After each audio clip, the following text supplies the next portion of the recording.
Titus pasal yang ketiga ayat yang pertama. Puji Tuhan. Titus 3 ayat yang pertama. Ingatkanlah mereka supaya mereka tunduk pada pemerintah dan orang-orang yang berkuasa, taat dan siap untuk melakukan setiap pekerjaan yang baik. Bapak Ibu, ini adalah tulisan Rasul Paulus kepada Titus. Supaya mereka tunduk pada pemerintah dan orang-orang yang berkuasa, taat dan siap untuk melakukan setiap pekerjaan yang baik. Tahukah Bapak Ibu bahwa Alkitab mengajarkan saudara dan saya untuk tunduk kepada pemerintah tanpa melawan.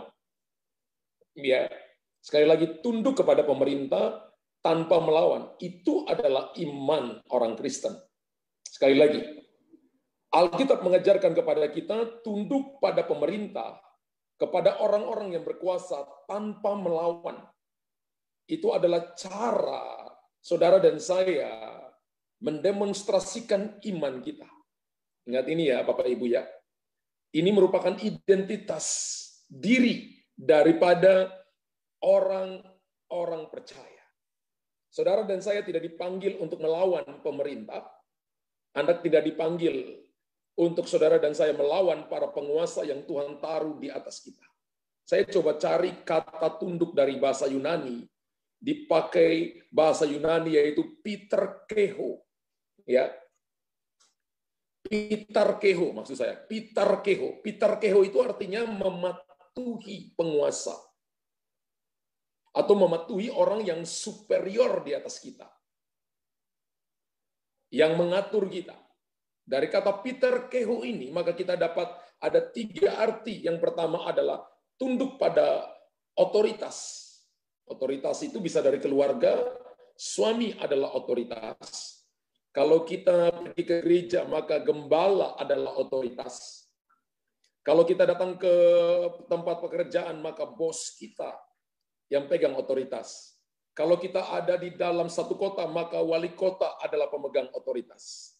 Maka kalau kita ada di satu provinsi, maka gubernur adalah pemegang otoritas tertinggi. Kalau kita ada di satu bangsa, maka itu adalah presiden. Dan Alkitab mengajarkan kepada kita tunduk. Ya. Kata tunduk itu mematuhi, artinya segala aturan. Ya, segala sistem yang dibangun di atasnya. Saudara dan saya harus tunduk di dalamnya. Bahkan dari kata piterkeho itu juga bukan cuma tunduk pada otoritas, tapi mendengarkan saran. Ya. Mendengarkan saran. Orang tunduk artinya orang itu bisa dengar. Orang tunduk artinya dia bisa melakukan sesuai dengan apa yang diinstruksikan kepadanya. Ada orang yang tunduk, pura-pura tunduk tapi melawan. Nah, itu bukan iman orang percaya. Iman orang percaya adalah mendengarkan dan melakukan tepat seperti yang diinstruksikan. Katakan amin. Ya. Bahkan kata piterkeho ini juga dapat kemudian kita dapat kata taat. Ya. Makanya Yesus datang dan mendemonstrasikan yaitu ketaatan. Bapak Ibu tulis di situ, saya mau tunduk pada otoritas. Malam hari ini tema khotbah saya adalah rantai otoritas. Dan saya mau umat percaya yang ada malam hari ini, saudara ada di negeri tercinta Indonesia ini, mari kita belajar mengerti tentang rantai otoritas, supaya kita nggak salah di hadapan Tuhan. Supaya doamu tidak terhalang di hadapan Tuhan. Dari kata piterkeho tadi kita belajar 3 hal, tunduk pada otoritas, kepada seseorang yang ditaruh di atas kita, dari lembaga yang paling kecil dari keluarga sampai satu bangsa, yaitu mendengarkan saran dengan baik. Kemudian belajar taat. Taat itu adalah bahasa seorang tuan kepada hamba yang bernama doulos. Seorang hamba yang bernama doulos itu nggak punya lagi kehendak. Dia boleh cuma punya pikiran, punya perasaan, tapi nggak boleh punya kehendak. Tidak punya pilihan lain selain hanya punya pilihan, yaitu taat melayani tuannya dengan sungguh-sungguh. Nah, iman orang Kristen adalah melayani bangsa ini, melayani keluarga, melayani pelayanan dengan baik, melayani apa yang saudara dan saya dipercayakan dengan baik, itu tugas. Dan itu cara kita mendemonstrasikan iman. Di luar daripada itu tanda tanya besar. Mungkin kita bukan orang percaya. Haleluya. Kalau kita bicara tentang rantai otoritas, maka yang pertama Alkitab mengajarkan kepada kita untuk tunduk, untuk taat kepada para pemimpin. Alkitab mengajarkan kepada kita dengan sangat jelas untuk tunduk taat kepada para pemimpin. Ibrani 13 ayat 17 berkata, "Taatilah pemimpin-pemimpinmu dan tunduklah kepada mereka, sebab mereka berjaga-jaga atas jiwamu, sebagai orang-orang yang harus bertanggung jawab atasnya. Dengan jalan itu mereka akan melakukannya dengan gembira, bukan dengan keluh kesah, sebab hal itu tidak akan membawa keuntungan bagimu." Bapak Ibu perhatikan baik-baik, taatilah pemimpin-pemimpinmu dan tunduklah kepada mereka. Kata dan itu dalam terjemahan Yunani dipakai kata kahi yang artinya sekaligus. Berarti bacanya begini, taatilah pemimpin-pemimpinmu sekaligus tunduk kepada mereka. Hari-hari ini Bapak Ibu, saudara dan saya harus mendemonstrasikan ketaatan itu supaya untuk menghapus tanda-tanda cakaran-cakaran setan. Sehingga orang melihat bahwa iman kekristenan adalah iman yang menghormati para pemimpin. Saya nggak dengar kata amin, nggak lihat tulisan amin di situ. Alasannya gini, sebab mereka berjaga-jaga atas jiwamu.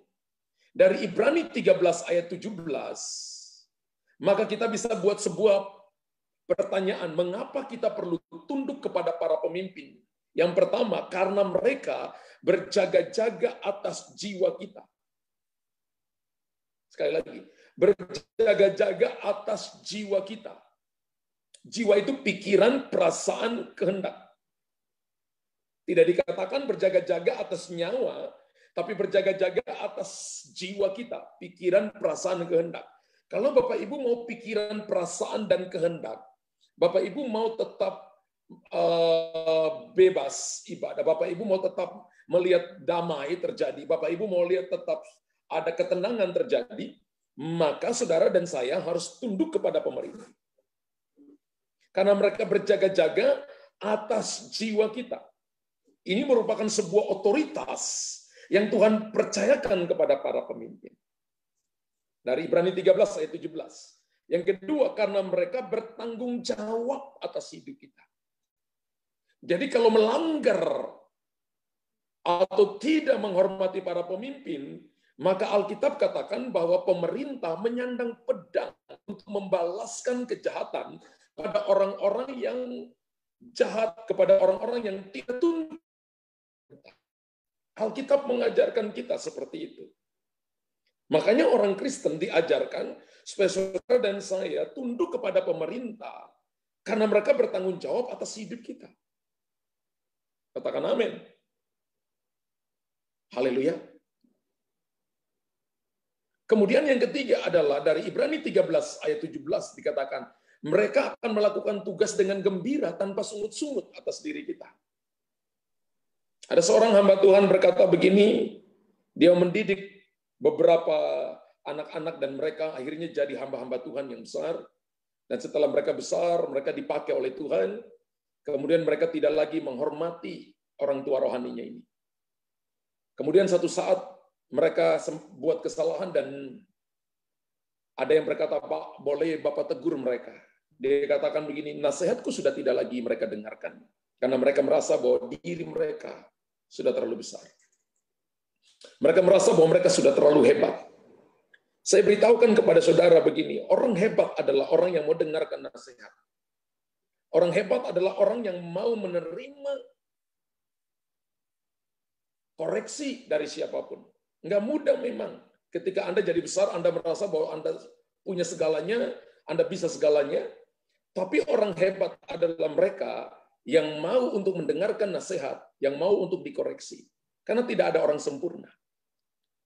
Andai kata Tuhan cari orang sempurna, rasanya Tuhan tidak temukan satu orang pun.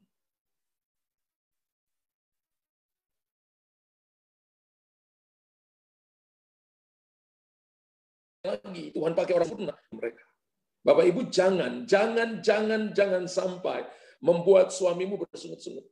Jangan sampai membuat bosmu bersungut-sungut. Nah, bos bersungut-sungut bisa dipecat loh ya. Jangan sampai membuat gembalamu bersungut-sungut. Pemimpin-pemimpin rohanimu bersungut-sungut atas saudara. Itu nggak bagus bagi saudara. Jangan sampai membuat orang yang ada di atas kita, entah itu pemimpin, wali kota, gubernur, dan sebagainya, bersungut-sungut kepada saudara, kepada satu golongan. Tapi harusnya saudara dan saya belajar untuk submission, penundukan diri. Ada dalam rantai otoritas akan membuat saudara dan saya seperti payung yang menjaga saudara dari derasnya hujan, dari panas teriknya matahari, seperti rumah yang ada tudungnya menjaga saudara dari angin kencang. Anda bisa tidur dengan nyenyak. Demikianlah otoritas itu menjaga dan melindungi saudara. Roma 13 ayat yang pertama, ayat 1 sampai ayat yang kedua berkata, tiap-tiap orang harus takluk kepada pemerintah yang ada di atasnya. Sebab tidak ada pemerintah yang tidak berasal dari Allah. Dan pemerintah-pemerintah yang ada ditetapkan oleh Allah. Bapak Ibu ingat ya, ini pengajaran Kristen. Ya. Bahwa pemerintah-pemerintah yang ada ditetapkan oleh Allah, siapapun dia. Sebab itu barang siapa melawan pemerintah, ia melawan ketetapan Allah. Dan siapa yang melakukannya akan mendatangkan hukuman atas dirinya. Wow. Saudara dengar baik-baik di sini ya. Firman Allah dengan jelas berkata bahwa melawan pemerintah sama dengan melawan Tuhan. Karena pemerintah adalah hamba Tuhan yang ditaruh oleh Tuhan untuk memimpin, untuk menjaga, untuk menuntun pribadi-pribadi di dalam satu kota, satu bangsa, satu provinsi. Melawan pemerintah sama dengan melawan Tuhan. Bukti bahwa kita beribadah dengan benar adalah bukti bahwa kita orang beriman adalah kita tunduk pada pemerintah yang Tuhan tempatkan di atas kita. Orang Kristen diajarkan tidak boleh melawan pemerintah. Bapak Ibu tulis di situ, orang Kristen diajarkan tidak boleh melawan pemerintah. Haleluya. Amin. Amin. Apalagi saudara, dan bahkan justru orang Kristen diajarkan mendoakan pemerintah, bukan mengata-ngatai pemerintah. So, kalau saudara dan saya melawan pemerintah, maka itu sama saja melawan ketentuan Tuhan. Apa itu ketentuan Tuhan? Anda melawan ketetapan firman-Nya. Anda melawan sistem kerajaan Allah. Ya, kalau kita melawan sistem, maka kita berhadapan dengan yang punya sistem. Yang punya sistem adalah Tuhan. Jadi ini sesuatu yang sangat berbahaya. Itu sama dengan melawan ketetapan ketentuan Tuhan. Dan dikategorikan sebagai orang yang tidak mengenal Allah. Dan firman Allah berkata begini, mereka pasti kena hukuman. Karena itu Bapak Ibu sebagai orang-orang percaya kita diajarkan supaya kita mendoakan pemerintah. Bahkan Alkitab berkata dalam Roma 13, sampai mendoakan tunduk kepada pemerintah, penguasa sekalipun bengis. Bahkan kita disuruh tunduk. Haleluya. Itu pengajaran Tuhan Yesus. Kalau semua orang percaya melakukan ini, maka kita akan membawa terang, kita akan menjadi berkat dimanapun kita berada. Sadrak, Mesak, Abednego, mereka tunduk kepada ketentuan yang ada di Nebukadnezar, kerajaan Babel. Tapi ketika mereka disuruh untuk menyembah ilah lain, mereka nggak mau karena itu keputusan pribadi mereka dengan Tuhan. Kita akan tunduk selama itu tidak melawan ketetapan Allah. Ya, firman Tuhan. Saudara dengar baik-baik begini, bahwa ketentuan yang Tuhan berikan kepada saudara dan saya untuk tunduk kepada pemerintah itu baik bagi saudara dan saya. Karena itu adalah salah satu bukti bahwa kita orang percaya. Katakan amin. Katakan amin 1 juta kali. Haleluya. Sehingga dimanapun saudara dan saya berada, entahkah Bapak Ibu jadi seorang bisnismen, entah Bapak Ibu adalah seorang yang ada di dunia militer, entah Bapak Ibu ada di dunia perpolitikan, entah Bapak Ibu ada di government, di pemerintahan, Bapak Ibu harus tetap mendemonstrasikan ketaatan dan penundukan diri ini kepada orang-orang yang di atas kita, supaya orang bisa melihat Tuhan di situ. Haleluya. Ini waktunya di mana saudara dan saya harus menunjukkan bahwa kita adalah orang-orang percaya yang harus belajar tunduk kepada otoritas yang ada di atas kita. Yang kedua, kalau yang pertama tadi adalah Alkitab mengajarkan kita untuk taat kepada para pemimpin. Yang kedua, kita akan mudah tunduk pada Tuhan. Kalau kita terlebih dulu tunduk kepada para pemimpin yang Tuhan tempatkan di atas kita. Ada banyak orang yang bilang untuk saya begini, Pak, saya tunduk kepada Tuhan, tapi kepada orang itu saya nggak mau tunduk. Salah, saudara. Ada kalanya Tuhan tempatkan pemimpin di atas kita. Orang tua di atas kita. Gembala di atas kita. Mungkin Bapak Ibu lebih kaya, lebih pintar dari gembalamu. Tapi selama kita ada dalam sebuah jemaat, maka kita harus submission di situ. Itu cara kita untuk merendahkan hati kita. Ketika kita ada di satu bangsa, mungkin pemimpinnya belum terlalu pengalaman, belum terlalu punya pendidikan yang terlalu tinggi. Tapi karena kita ada di satu kota, maka kita harus submission. Ketika kita ada di satu bangsa, harus tunduk di situ. Kita akan mudah tunduk pada Tuhan. Kalau kita terlebih dulu tunduk kepada para pemimpin yang Tuhan tempatkan di atas kita. Maksud saya begini, kalau pemimpin saja yang jadi perwakilan Tuhan, yang kita bisa lihat dengan mata kita nggak tunduk, apalagi Tuhan. Bagi saya itu bohong besar, kalau kita bilang kita tunduk kepada Tuhan, tapi nggak tunduk kepada orang yang memimpin kita. Bohong besar. Dan saudara jangan percayakan apapun kepada mereka yang tidak belajar taat tunduk kepada orang yang Tuhan taruh di atas saudara. Karena ketika Bapak Ibu percayakan apapun kepada mereka, maka Bapak Ibu sedang menarik api masuk ke dalam keluargamu, api masuk ke dalam pelayananmu, api masuk ke dalam bisnismu, itu akan membakar pekerjaan tangan.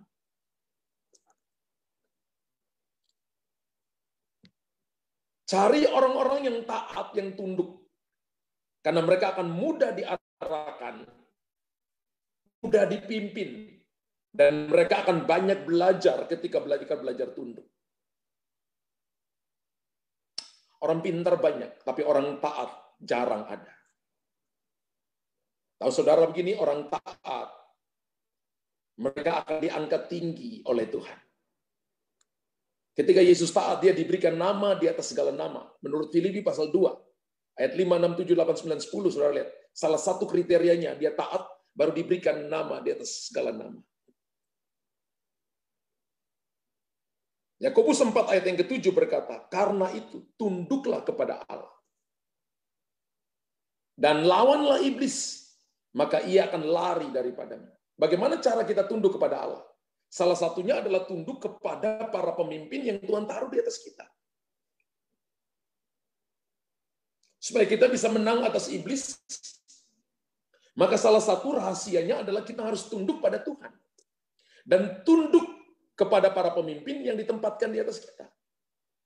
Ada banyak orang yang tidak bisa melawan iblis, karena dia tidak mau tunduk kepada para pemimpin. Contoh, Bapak Ibu naik motor, peraturan pemerintah, peraturan kepolisian mengatakan bahwa kita naik motor harus pakai helm.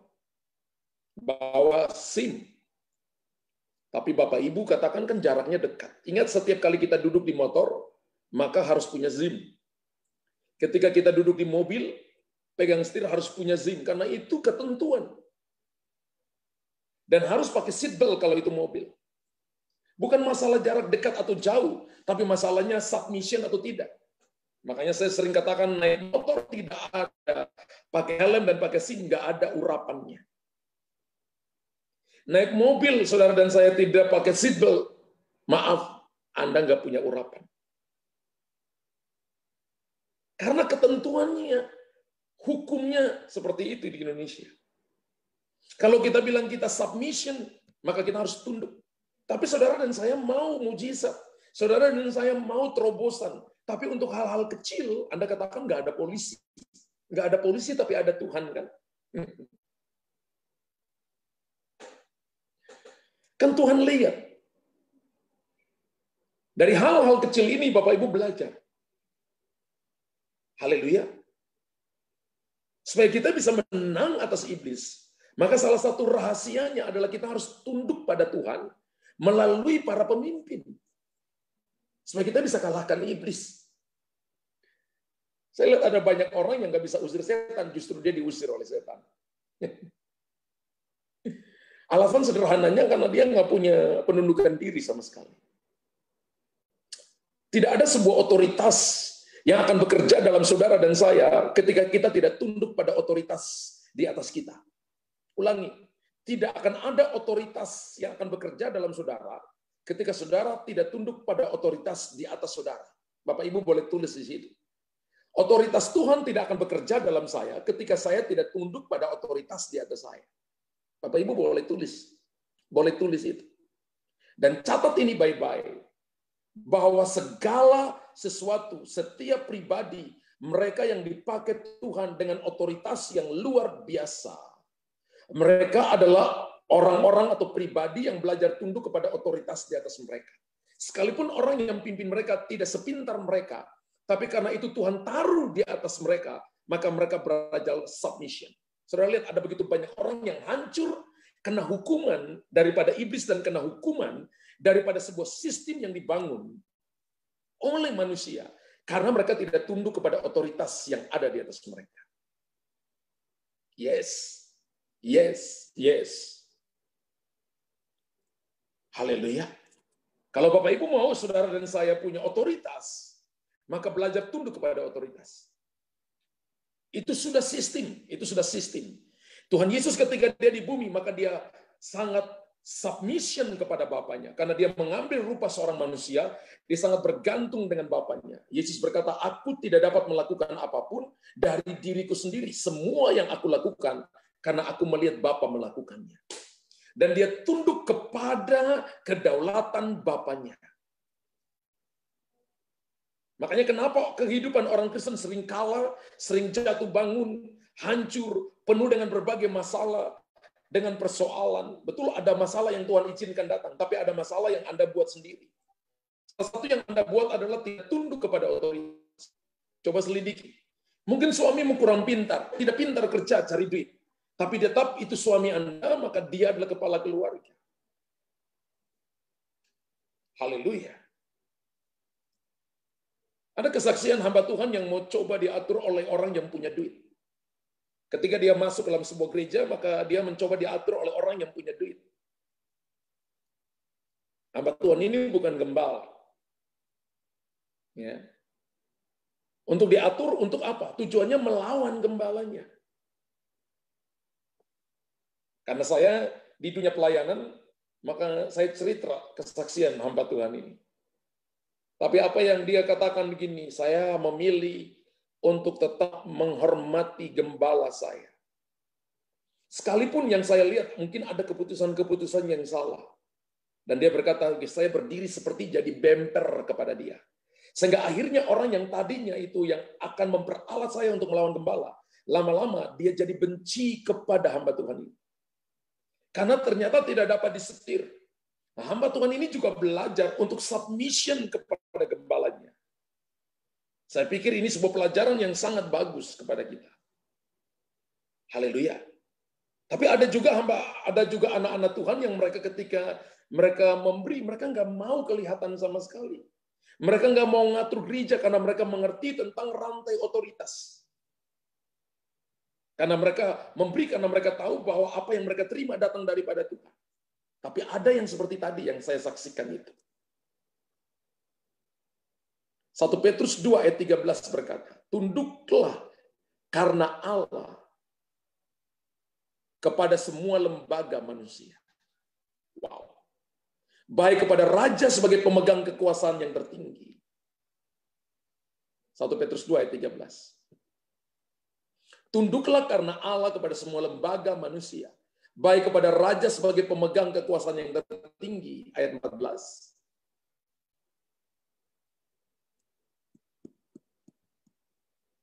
Maupun kepada wali-wali yang diutusnya untuk menghukum orang-orang yang berbuat jahat dan menghormati orang-orang yang berbuat baik. Wow. 18 sampai 23. Kamu hamba-hamba. Tunduklah dengan penuh ketakutan kepada Tuanmu. Bayangkan disuruh tunduklah dengan penuh ketakutan kepada Tuanmu. Bukan tanduk ya, tunduk.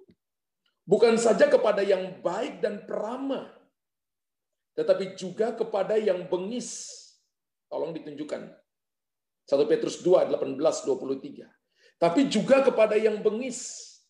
Sebab adalah kasih karunia jika seseorang karena sadar akan kehendak Allah menanggung penderitaan yang tidak harus ia tanggung. Sebab dapatkah disebut pujian jika kamu menderita pukulan karena kamu berbuat dosa?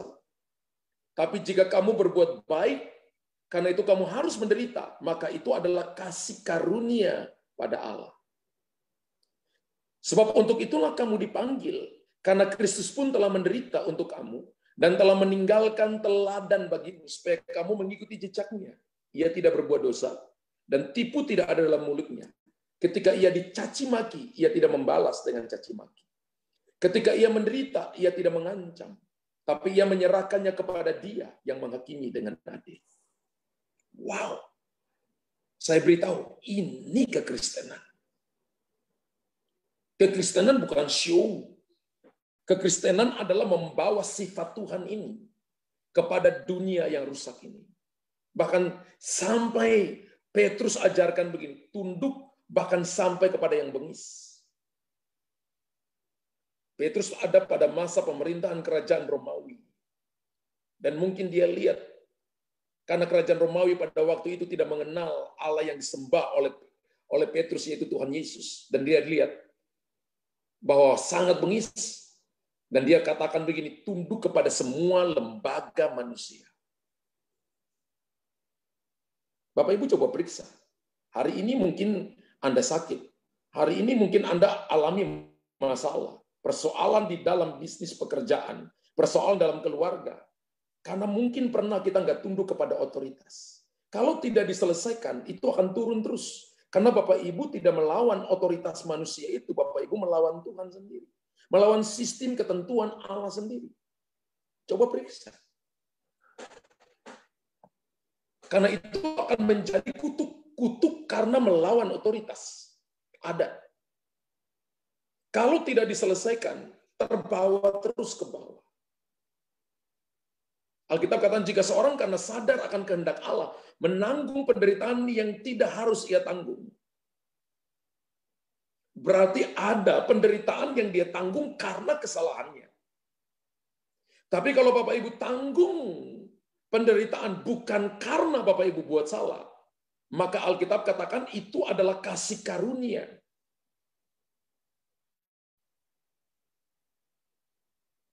Ada orang ketika dicaci maki, dia balik caci maki.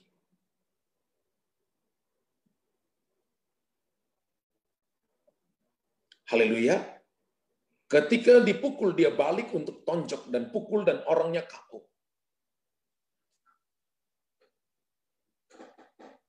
Ketika ia menderita, tidak diancam. Kekristenan adalah sebuah nilai kehidupan Tuhan yang harus diinfuskan ke dalam diri kita. Sampai kalau kita gagal, Bapak Ibu. Maka saudara dan saya, kita nggak jadi garam dan terang. Apa harus lakukan dengan sempurna? No. Banyak kali Tuhan bicara step by step. Seperti pada waktu saat ini, Tuhan bicara sepotong kecil ini untuk Bapak Ibu melakukannya.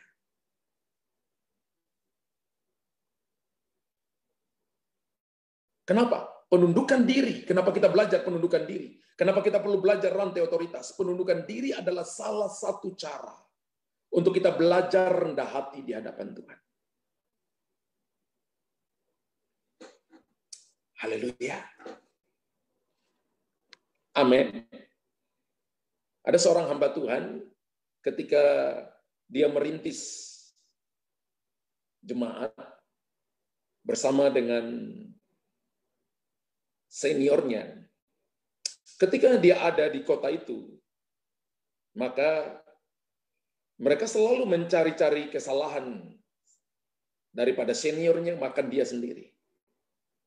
Dan banyak kali ketika seniornya nggak ada di tempat, mereka selalu mencoba untuk membuat keadaan menjadi keruh. Dan hamba Tuhan ini yang dia dipakai untuk menjadi wakil daripada seniornya ini, selalu menjadi sasaran.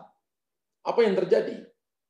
Hamba Tuhan ini selalu memilih untuk tetap minta maaf daripada mereka, minta ampun daripada mereka. Padahal nggak ada salah apa-apa. Nggak enak. Dia bisa marah. Satu saat, satu kali, hamba Tuhan ini, dia mau khotbah, kemudian dia pergi ke kamar mandi, ke toilet maksud saya. Mau pergi ke toilet, dan dia dapati bahwa istrinya keluar juga dari toilet, perempuan, dan nangis. Ketika nangis, ditanya, siapa yang buat kamu nangis? Dia udah tahu bahwa yang buat itu orang yang selalu bikin masalah itu. Dan dia datang, saudara. Setelah dia keluar dari kamar mandi, dia datang kepada orang itu dan dia berkata, Pak, kalau saya nggak khotbah, hari ini saya satu kali saya pukul Bapak, Bapak langsung pingsan. Saudara tahu ketika dia ngomong itu, Roh Kudus bilang begini, kamu sombong, kamu arogan. Di depan itu worship leader sudah nyanyi untuk lagu firman. Dia berlutut di depan dan dia berkata, Tuhan ampuni saya. Ketika ia dicaci maki, ia tidak membalas dengan caci maki. Ketika ia menderita, ia tidak mengancam. Puji Tuhan bahwa Roh Kudus masih tegur dia, kamu sombong. Bahkan setelah itu dia bilang ini, kalau bikin dia nggak apa-apa, tapi kalau bikin istrinya, ya di mana-mana suami akan bela istrinya. Tapi dalam kondisi apapun, ajaran Tuhan adalah ketika dicaci maki tidak membalas. Ketika menderita tidak mengancam. Jangan membalas kejahatan dengan kejahatan. Kalahkan kejahatan dengan kebaikan. 1 Petrus pasal 3 ayat ke-9. Penundukan diri adalah salah satu cara untuk kita belajar rendah hati di hadapan Tuhan.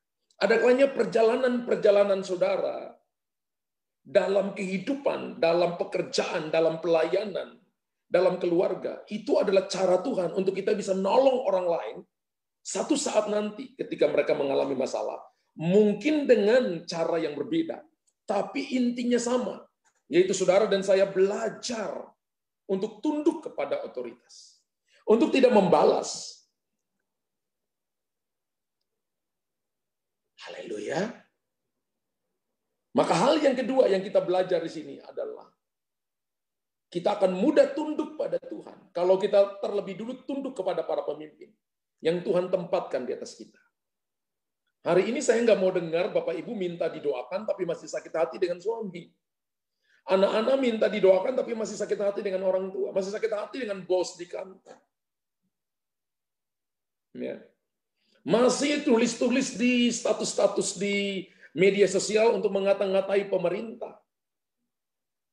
Tidak, bukan orang Kristen. Kristen sejati ada mendoakan pemerintah. Ada jalurnya. Kalau Bapak Ibu mau bicara, maka Bapak Ibu bisa melalui ada jalurnya. DPRD tingkat 1, tingkat 2, DPRD pusat, DPR pusat, ada jalurnya. Tapi tidak untuk menjatuhkan, menjelek-jelekan. Justru menopang dalam doa. Haleluya. Amin. Berapa banyak Anda diberkati Tuhan? Bapak Ibu tulis, saya diberkati Tuhan. Katakan, saya dapat sesuatu di sini. Bapak Ibu tulis, saya dapat sesuatu di sini. Haleluya. Yang ketiga, kita belajar. Otoritas kerajaan itu dibagi dua. Kan kita belajar tentang rantai otoritas. Rantai otoritas kerajaan itu dibagi dua. Yang pertama itu adalah otoritas yang berhubungan dengan Tuhan. Dan yang kedua, otoritas yang berhubungan dengan manusia. Bapak Ibu lihat di situ ya. Otoritas kerajaan itu dibagi dua. Yang pertama, otoritas yang berhubungan dengan Tuhan. Yang kedua, otoritas yang berhubungan dengan manusia. Otoritas yang berhubungan dengan Tuhan itu ada tiga. Yang pertama adalah otoritas tertinggi, atau juga disebut dengan otoritas kerajaan. Mazmur pasal yang kedua ayat yang pertama, Allah kita di sorga. Mazmur pasal 2 ayat pertama, Allah kita di sorga, ia melakukan segala sesuatu seturut dengan kehendaknya. Itu adalah otoritas tertinggi. Disebut dengan otoritas kerajaan. Ayat yang kedua mungkin. Ayat yang kedua. Ya. Mazmur pasal kedua. Ya. Otoritas tertinggi disebut dengan otoritas kerajaan. Jadi tidak bisa dikomplain. Coba cari ayatnya itu. Allah kita di surga, dia melakukan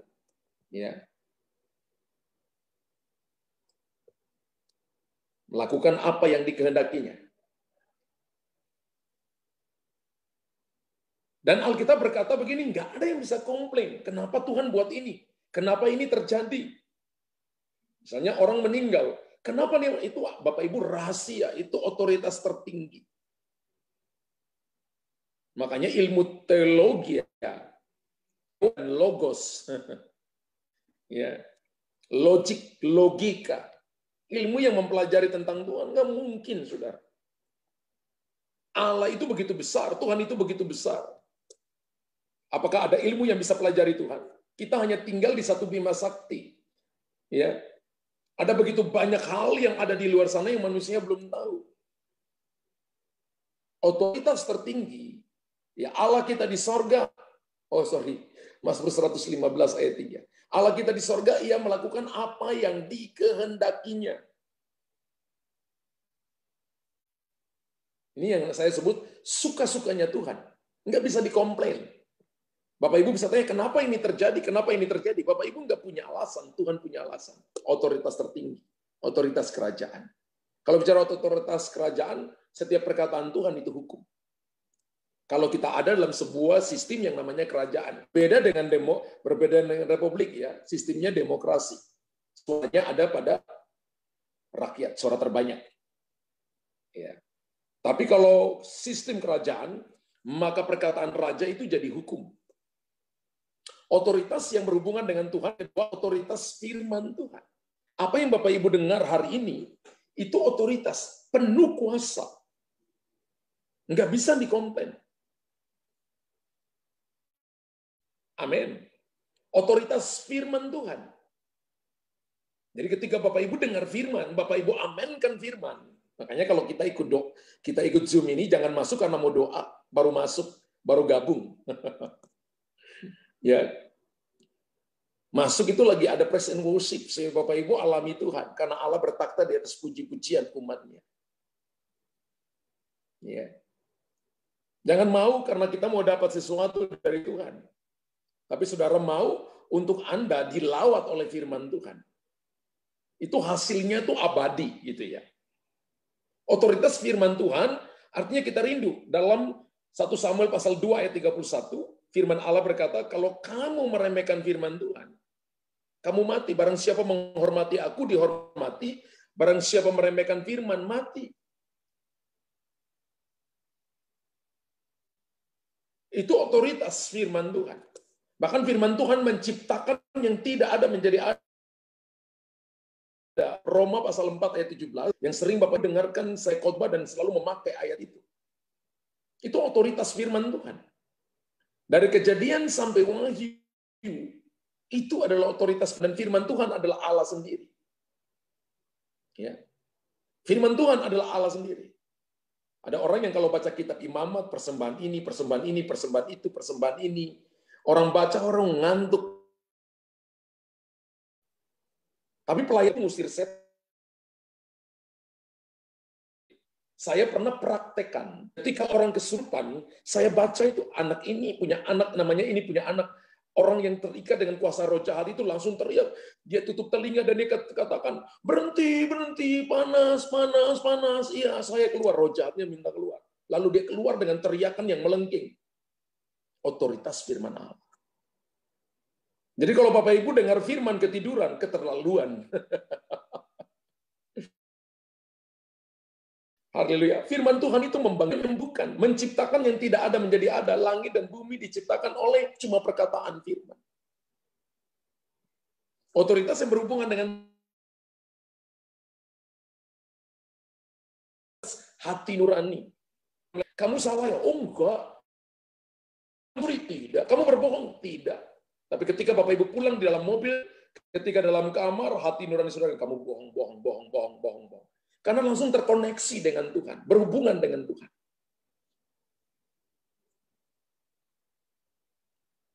Haleluya. Bapak Ibu boleh tipu pendeta. Bapak Ibu boleh tipu istrimu, boleh tipu suamimu, boleh tipu orang tuamu. Tapi Anda nggak bisa tipu Tuhan. Karena hati nuranimu akan berbicara langsung, karena berhubungan dengan Tuhan. Katakan amin 1 juta kali. Haleluya. Amin. Itu rantai otoritasnya. Rantai otoritas yang kedua adalah otoritas yang berhubungan dengan manusia. Yaitu otoritas rohani.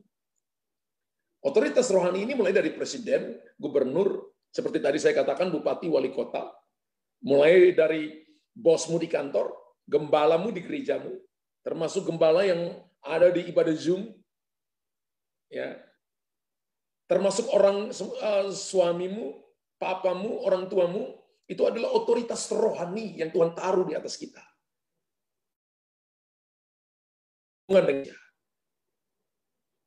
Melanggar itu pun juga sama dengan Bapak Ibu melanggar Tuhan. Melawan Tuhan. Otoritas yang berhubungan dengan manusia yang kedua adalah otoritas posisional. Dikasih posisi. Ya. Katakan misalnya dia penghuni atas, maka urapan mengajar mengalir melalui dia. Ya. Posisional. Kalau itu jawabannya adalah bernubuat, maka ketika dikasih kesempatan untuk berkhotbah, maka bergerak dengan karunia itu. Ketika posisional, dia punya posisinya adalah dipercayakan misalnya untuk dia berkhotbah dan karunia adalah sign and wonders. Maka yang terjadi adalah mujizat-mujizat kreatif yang akan terjadi. Otoritas yang berhubungan, posisi, diberikan posisi. Misalnya Bapak Ibu diberikan posisi untuk menjadi manajer, area manajer, GM, kemudian mungkin direktur dan sebagainya, itu posisi. Itu posisi. Pakai itu untuk memuliakan Tuhan dengan belajar tunduk kepada orang yang memberikan tanggung jawab itu kepada kita. Kalau Bapak Ibu mau jadi pemimpin, belajar untuk dipimpin dengan baik. Mau jadi guru, belajar jadi murid yang baik. Kalau mau jadi bapak, belajar untuk jadi anak yang baik. Supaya satu saat jadi bapak yang baik. Kok nggak ada amin 1 juta kali? Haleluya. Otoritas yang ketiga yang berhubungan dengan manusia adalah otoritas yang didelegasikan. Otoritas delegasikan itu begini. Misalnya saya nggak bisa pergi kepada sebuah pertemuan, saya utus orang yang menggantikan saya, itu delegasi. Mewakili. Dia bicara atas nama gembala. Dia bicara atas nama saya. Tidak bicara atas nama dirinya sendiri. Tapi dia mewakili. Dia jadi representatif daripada gembala.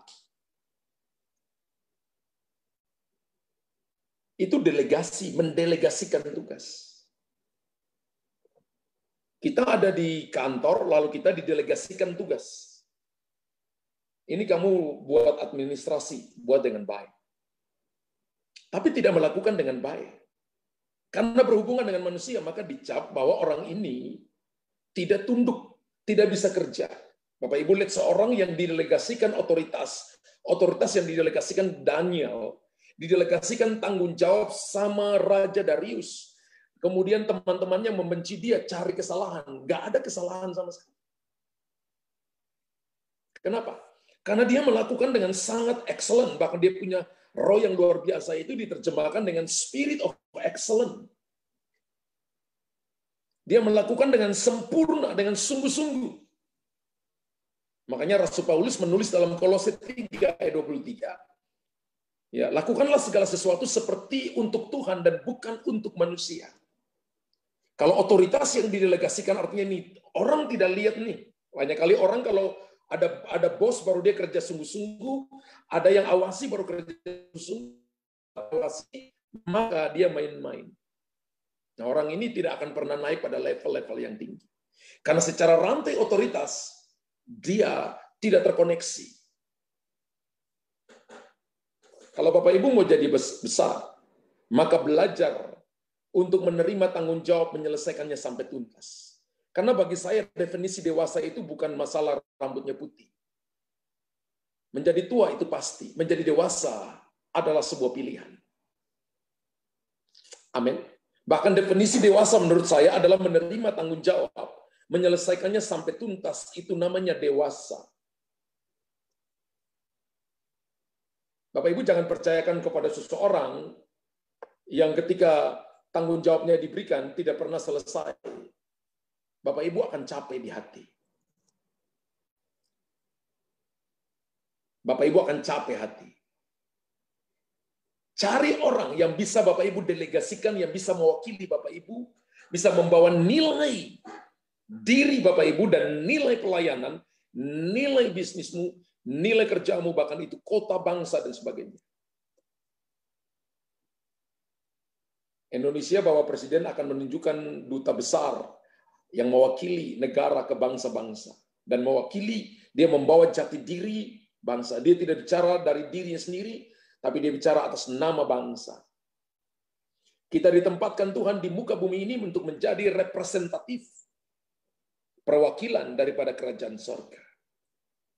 Itu otoritas yang didelegasikan. Saya tunjukkan satu contoh dalam Alkitab. Akibat tidak tunduk pada rantai otoritas. Bilangan 12, ayat 1-10 nanti Bapak Ibu baca. Miriam serta Harun mengatai Musa berkenaan dengan perempuan Kusi yang diambilnya. Sebab memang ia telah mengambil seorang perempuan Kusi, kata mereka, sungguhkah Tuhan berfirman dengan perantaran Musa saja? Bukankah dengan perantaran kita juga ia berfirman? Dan kedengaranlah hal itu kepada Tuhan. Adapun Musa itu seorang yang sangat lembut hatinya lebih dari setiap manusia yang atas muka bumi. Lalu berfirmanlah Tuhan dengan tiba-tiba kepada Musa dan Miriam, keluarlah kamu bertiga ke kemah pertemuan, maka keluarlah mereka bertiga. Lalu turunlah Tuhan dalam tiang awan dan berdiri di kemah itu. Lalu memanggil Harun dan Miriam, maka tampillah mereka keduanya. Lalu berfirmanlah ia, dengarkanlah firmanku ini, jika di antara kamu ada nabi, maka aku, Tuhan menyatakan diriku kepadanya dalam penglihatan. Aku berbicara dengan dia dalam mimpi. Bukan demikian hambaku Musa, seorang yang setia dalam segenap rumahku. Berhadapan-hadapan aku berbicara dengan dia terus terang, bukan dengan teka-teki, dan ia memandang rupa Tuhan. Mengapakah kamu tidak takut mengatai hambaku Musa? Sebab itu bangkitlah murka Tuhan terhadap mereka, lalu pergilah ia. Dan ketika awan telah naik dari atas kemah, maka tampaklah Miriam kena kusta putih seperti salju. Ketika Harun berpaling kepada Miriam, maka dilihatnya bahwa dia kena kusta. Saudara perhatikan baik-baik. Musa adalah adik daripada Miriam dan Harun. Harun dan Miriam adalah kakak, koko dan cece. abangnya Musa. Tapi ketika bicara secara rohani, maka yang sedang jadi pemimpin pada waktu itu adalah Musa. Miriam dan Harun berkata begini, kami juga dengar suara Tuhan. Kami juga tahu firman Tuhan. Mereka mengatai Musa, Musa nggak dengar, Tuhan dengar.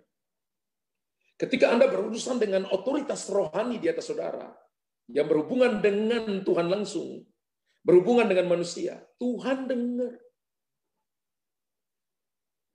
Apa yang terjadi? Alkitab berkata, kena kusta putih Miriam.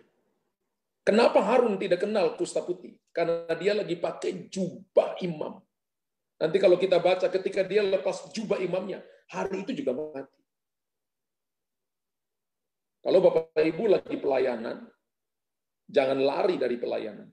Kalau Bapak Ibu tahu itu panggilan dan tidak dengar suara Tuhan, atau Bapak Ibu tidak dengar suara dengan jelas, kalau Bapak Ibu ikut perasaan Bapak Ibu, hati-hati. Berbahaya.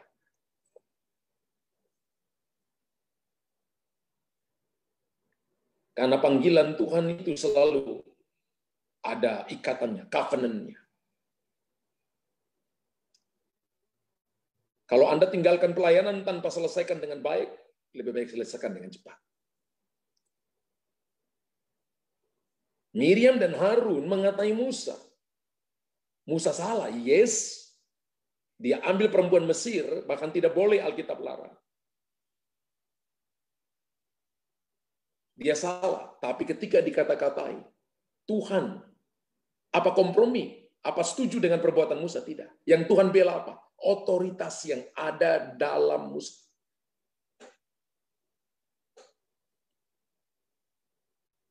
Ingat Bapak Ibu, mungkin orang tuamu nggak mau untuk dihormati, tapi Tuhan bela otoritasnya.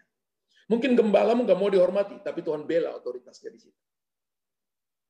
Mungkin gembalamu nggak mau dihormati karena rendah hati, atau nggak mau kelihatan tersanjung, tapi otoritas Tuhan ada di situ. Mungkin koordinatormu tidak mau dihormati, tapi otoritas Tuhan ada di situ. Kepala kantormu, bosmu, otoritas Tuhan ada di situ. Wali kota, bupati, camat, RT, lurah, dan sebagainya. RT, RW, dan sebagainya. Otoritas Tuhan ada. Presiden, otoritas Tuhan ada di situ. Melawan itu, berhadapan dengan Tuhan. Kena kusta putih. Kusta itu penyakit. Yang waktu itu adalah sebuah kutukan.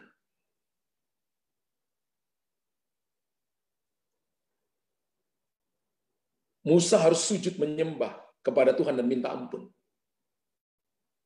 Dan Miriam harus disingkirkan selama 7 hari di luar perkemahan. Mari saya beritahukan ini kepada saudara. Mari mengerti tentang rantai otoritas. Kita dipanggil tidak untuk jadi kebanyakan orang yang menentang otoritas yang di atas kita. Justru kita dipanggil untuk mendemonstrasikan bagaimana tunduk kepada otoritas yang ada di atas kita. 1 Petrus 3 ayat yang kelima berkata, sebab demikianlah caranya perempuan-perempuan kudus dahulu berdandan, yaitu perempuan-perempuan yang menaruh pengharapan kepada Allah. Mereka tunduk kepada suaminya. Perempuan bicara tentang gereja, dan Tuhan mau kalau kita mau jadi orang-orang kudus, maka kita harus belajar tunduk kepada rantai otoritas ini. Sehingga setan tidak punya akses menyerang kita. Setan tidak punya celah menghancurkan pekerjaan, bisnis, bahkan kesehatan kita. Miriam kena kusta putih. Itu sakit penyakit. Kalau ada sakit penyakit yang tidak disembuh-sembuhkan dari hidup saudara, perhatikan apakah saudara dan saya pernah melanggar rantai otoritas ini. Kalau ada, maka itu urusan Anda dengan Tuhan. Selesaikan dengan Tuhan.